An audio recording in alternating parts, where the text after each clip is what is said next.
seleksi itu biasanya identik dengan ada intervensi politik nggak? Ada pesan politik nggak?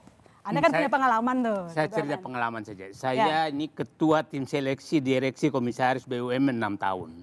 Dan saya menseleksi hampir 10.000 orang. Ya, begitu kejadiannya. Jadi air bah ke BUMN itu masuk memang lewat pintu politisi. Fakta.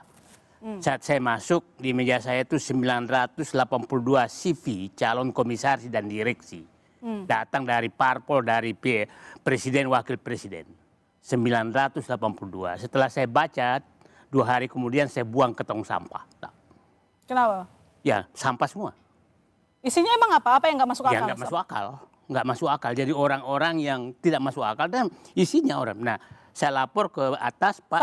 Pak, sampah karena Anda merasa orang-orang yang di situ tidak kredibel, nggak cocok. Dan banyak jumlahnya. Banyak, 900. Oh, kok banyak sekali ya? 900. Nah, setelah itu saya melapor, ditanya, Presiden Wapres, CV itu kemana? Gua buang tong sampah.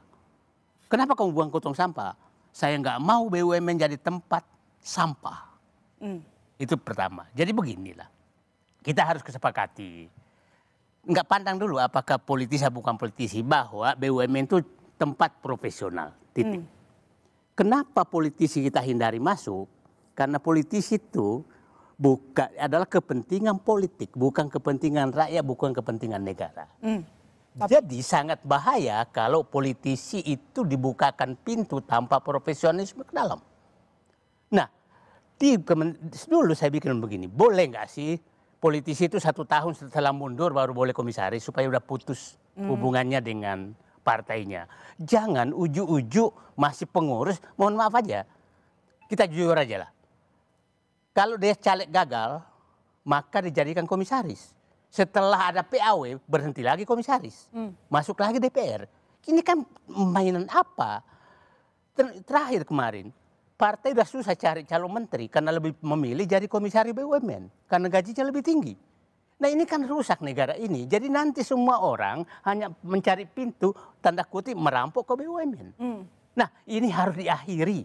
Nggak ada jalan lain. Karena jangan jadikan BUMN ini sebagai tempat benar mencari hidup. Itu uang rakyat, untuk negara.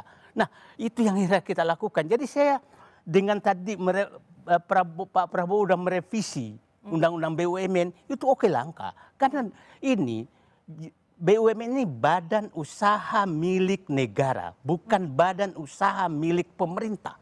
Bukan badan usaha milik partai politik.